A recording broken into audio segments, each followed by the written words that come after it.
Sure. Jazakallah khair for doing this and for bringing up this topic. And subhanAllah, it just happened to be that we are in the month of May, and the month of May is dedicated to be Mental Health Awareness Month.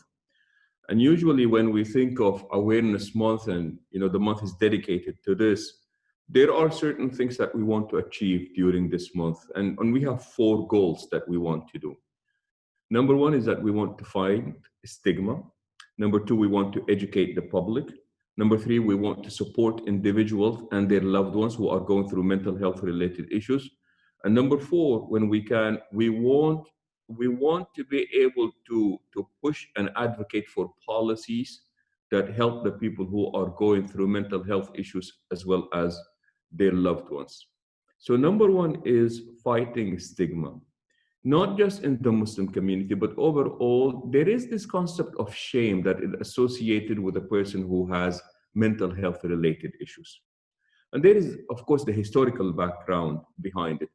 And that is, in the past, they believe that if you are going through mental health issues, it's one of 2 things. The demon have gotten into you, or that is God punishing you. And either of these 2 was not a good option. You did not want to be labeled as somebody who's being punished by God because people wanted nothing to do with you. And you also did not want to be the person that the demon has gotten into, and again, because people would not want to be associated with you. And what happened is this issue was so ingrained in the people that historically speaking, those who were insane, they were actually literally kicked out of their village and their localities, because that was the only explanation for their mental health related issues.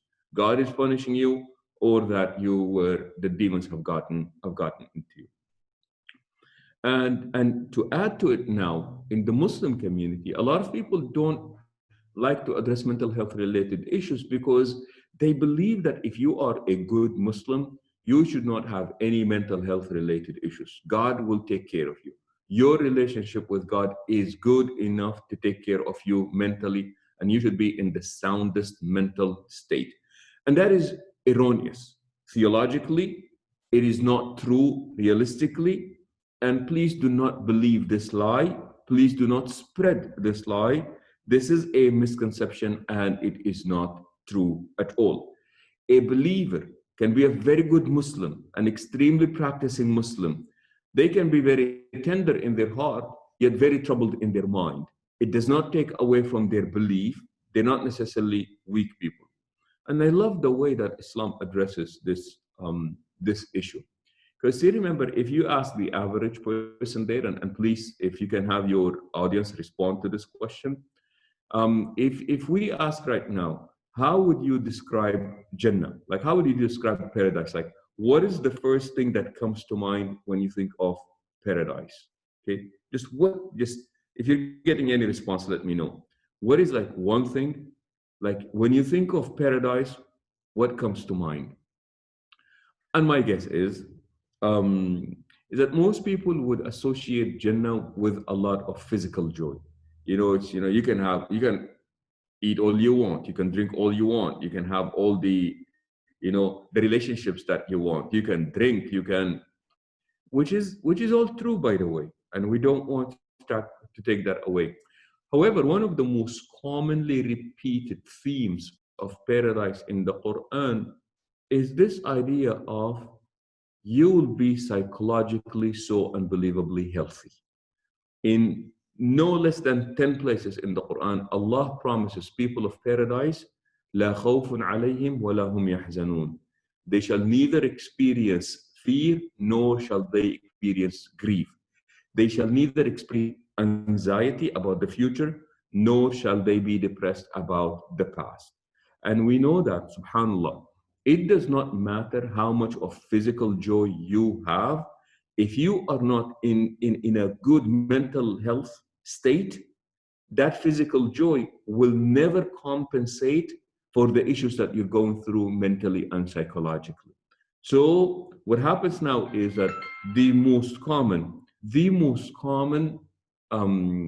diagnosis, psychological diagnosis that we see are mood disorders. And the most common amongst the mood disorders are anxiety and depression.